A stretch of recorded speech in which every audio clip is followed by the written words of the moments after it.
Hi, how are you? Welcome back to my channel. So excited you're here because we're talking about my June TBR. Mostly I'm still mood reading. I have one buddy read which coincides with a readathon happening in June. I have 6 books that are queer fiction for Pride Month, and then I have 2 that don't fit into a category that are just random books that I wanted to read. So let's get into it. First of all, my buddy read, which is my first Richard Lehman book. Bad as Rad reached out to me about doing a buddy read. She has never read a Richard Lehman before, and I mentioned that I hadn't either, so we decided to do a buddy read. A few days later, she messaged me and said, actually, there's a whole readathon happening in June where everyone is just reading all Richard Lehman, which is pretty cool. And that readathon is actually hosted by Regina at Regina's Haunted Library and Alex at the Bookcubus. And there are actually several co-hosts. I'll link everybody's channels down below. So yeah, that's pretty cool. I may actually read more Richard Lehman besides just the one we're reading, but we'll see. It just depends on how I feel, how the first one goes, and how everything else goes for the month. Anyways, the book we will be reading together is The Cellar. It says, visitors flock to see the beast house with its blood-soaked corridors and creaky doors. Armed with video camcorders, these poor souls enter the forbidden house, never to return. The deeper they go into the house, the darker their nightmares become. Don't even think about going into the cellar. Sounds kind of like a creepy, maybe haunted house story. I don't know, that's really all I know about it. Like I said, I may read other Lehman. It just depends on how things go. There are a whole bunch of them on Kindle Unlimited, and I saw a whole bunch at my library, so you never know.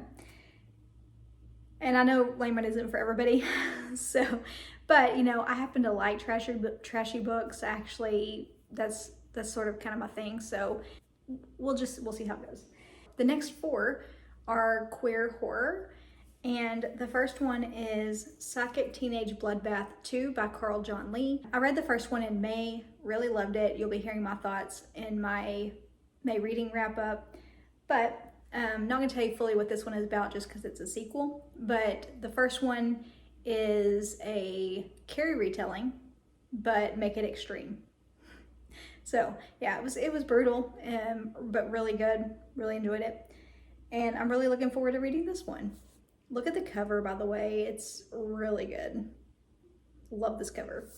Next is Scissor Me Timbers by Freak. You probably recognize the author because he is the author of Lube Me Up with Fry Grease and Gig of the Damned.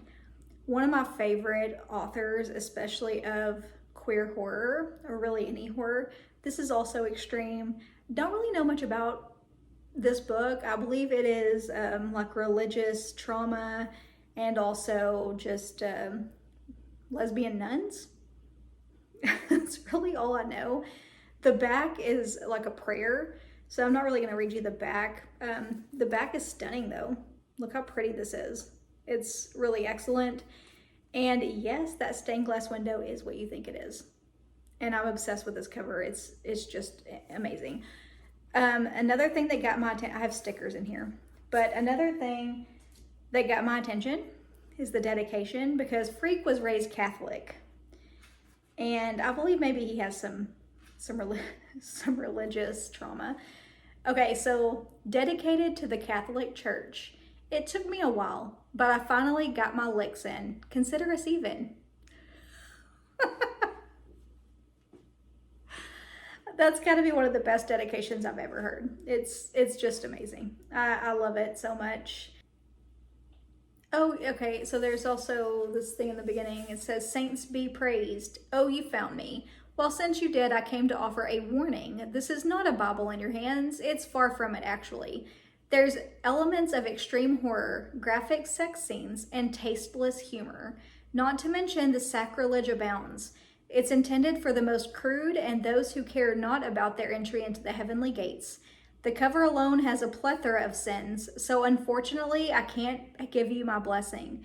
However, if you choose to proceed, just know you were warned. It's a sin to lie, so I will confess that I skimmed a few chapters.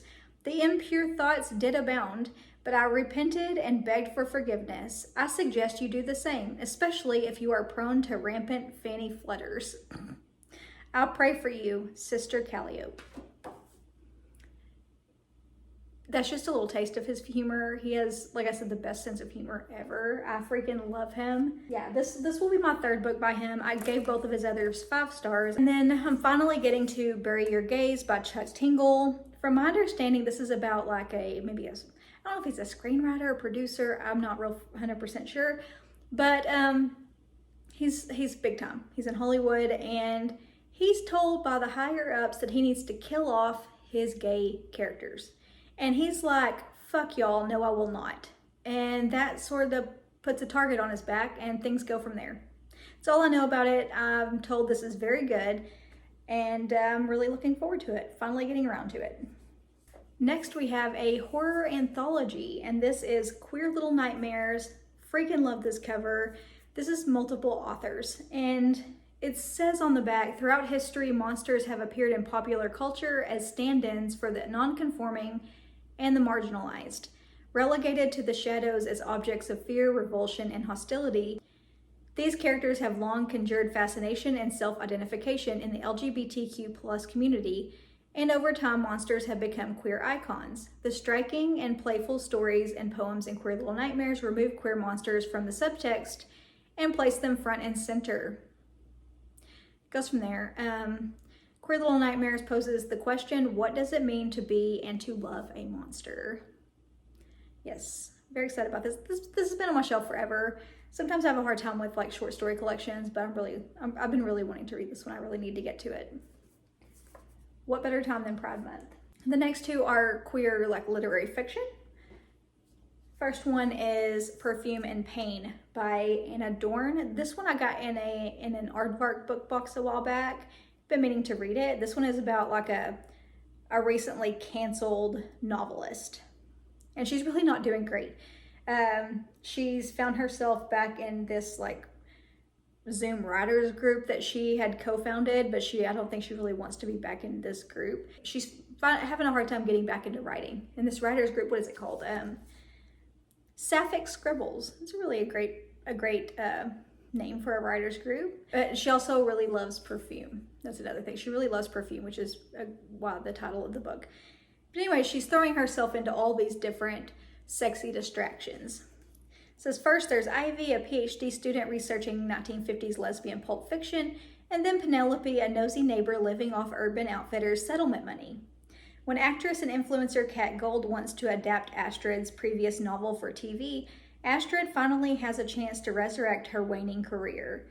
But the pressure causes her worst vice to rear its head, the Patricia Highsmith, a blend of amphetamines, alcohol, and cigarettes that causes blackouts and a disturbing series of events. Astrid Dahl's bad behavior just got worse. So yeah, she's on this sort of spiral. She's out of control. She's really having a hard time. But I'm here for it. It sounds really freaking excellent. And then we have this one, I believe I showed you on a book haul a while back, and that is Open Throat by Henry Hoke. This one, I was in a bookstore and saw this facing this way on the shelf, saw the cover, gravitated toward it, read the back, and knew it had to be mine. I just was obsessed with it. This is from the perspective of a mountain lion, a queer mountain lion. Yes. Says, a queer and dangerously hungry mountain lion lives in the drought-devastated land under the Hollywood sign. Lonely and fascinated by humanity's foibles, the lion spends their days protecting a nearby homeless encampment, observing hikers complain about their trauma, and in quiet moments grappling with the complexities of their gender identity. Memories of a vicious father and the indignities of sentience. When a man-made fire engulfs the encampment, the lion is forced from the hills down into the city the hikers call LA. But even when salvation finally seems within reach, they are forced to face down the ultimate question. Do they want to eat a person or become one? Henry Hoke's celebrated book, Open Throat, is a marvel of storytelling, a universal journey through a wondrous and menacing world recounted by a lovable mountain lion. Feral and vulnerable, profound and playful, Open Throat is a star-making novel that brings the mythic to life. That sounds freaking excellent. The last two don't fit into any category. They were just things that I was very much in the mood to read. First one is Sugar by Mia Ballard. This one follows 35-year-old Satira, who discovers her husband cheating on her with her best friend Lila. She apparently has disposed of men's bodies before, so this gives her a little thrill. Which, wow.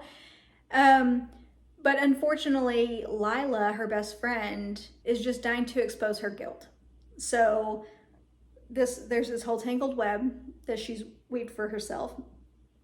And so Satira is trying to cover her tracks. And then she also, she crosses paths with this love witch. Satira has discovered this new power at her fingertips where she can, manipulate the affections of those around her.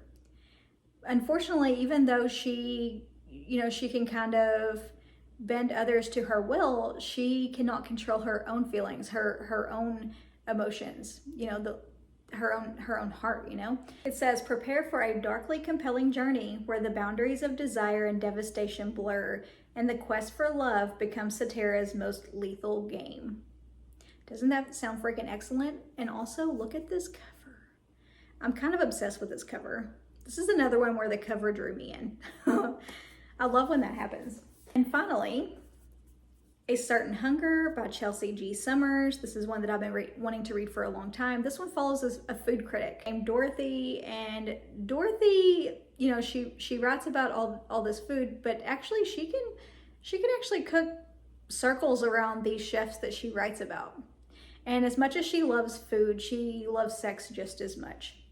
But she's had a hard time finding a long-term partner who can keep up with her. She's been able to enjoy food and she's been able to enjoy sex while she's, on her travels. She's been able to travel around the world and to different countries, to different cities. Anyway, she's lived a fulfilling life, but she's just, she's had a hard time finding a partner. There's something a little different about Dorothy. It says, but there is something within Dorothy that's different from everyone else, and having suppressed it long enough, she starts to embrace what makes Dorothy uniquely, terrifyingly herself.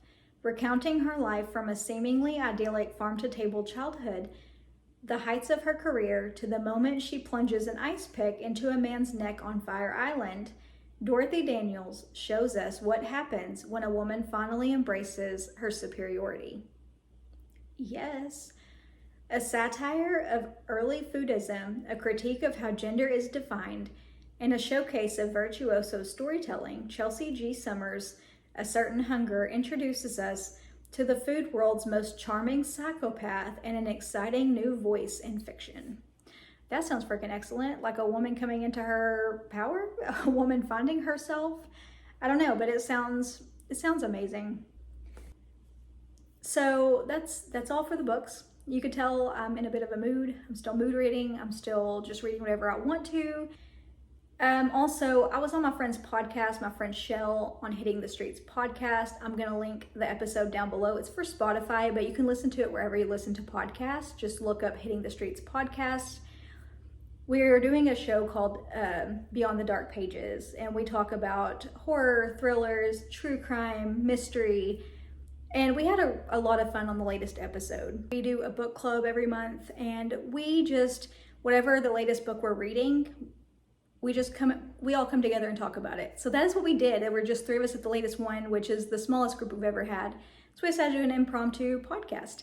And that's what we're going to start doing on Beyond the Dark Pages. We had a lot of fun with this episode. You may or may not have heard of the books that I talked about, but you have not heard for sure of the ones that my friends talked about, and we just had a lot of fun. I would love for you to listen to it and just give us some feedback about what you think. There's a spot to comment on the actual episode. There's a place to comment and just give us any feedback you think. I would love that. We're gonna start doing those shows more often because we just have a really good time with them.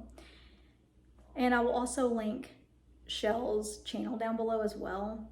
If you would subscribe to her channel, that would be great. You'll also notice my reading has been slowing down. I haven't been reading as many books lately, and that's because my writing has been speeding up. I've been writing a lot more, and that's because you know, sometimes that happens. Like I've noticed my flow of writing, it'll go up and down. I slow down a lot with the move, and just my creativity it'll go up and down. And I'll have times where I'm not feeling as creative, and then I'll have times where my characters will just pull me back in, and I'll just feel this strong urge to just write, and I cannot stop, and the creativity will just start flowing, and I can't stop, and I have to get in there and just like it'll just start coming out. And that's where I am right now. I'm in this huge creative spot, and I cannot stop writing, and I can't stop. My characters just pull me right back in, and I cannot stop writing. So, which is a good thing. It's good and it's bad. It's good because like I like when I'm there, because I feel most confident when I'm there, and I feel like it's really going great, and I feel like the story, I'm most connected to the story, and I'm most connected to the characters, and I feel like that's when the story's really going great, and I feel like my writing's the best then. I do my best work then, you know what I mean?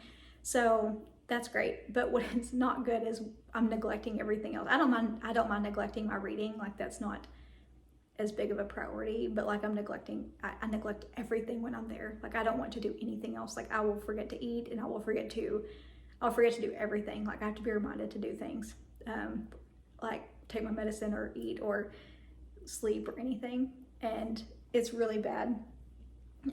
So that's where I am right now in my creative process with writing. I haven't updated you on my writing in a long time. So, and I had to take a little break because of moving. Moving really took it out of me creatively. Because when my life is a mess, I can't get in a creative mindset because everything is in complete, total chaos. But once I got everything kind of situated, and I was able to kind of sit down and think, and I got back into that mindset, and I started to really connect back with my characters, that's when it started to hit me right again, and they drew me right back in a big way. So, and maybe it's just where I am out here, and there's so much nature around and everything, and it's so quiet, whereas the apartment was not quiet at all. I think being out here, it's really helped me get back into my creative mindset. So anyways, you're not going to see as many books.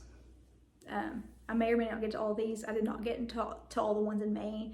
So you may see some of the May ones in June. My June reading wrap up, you know, like they'll just keep going. You know what I mean? So, but you're not going to see as many books read, and that's okay because I'm doing my writing. And that's more important to me to get this book out than it is for me to read the books. So that's okay. Anyway, just going to update you on that.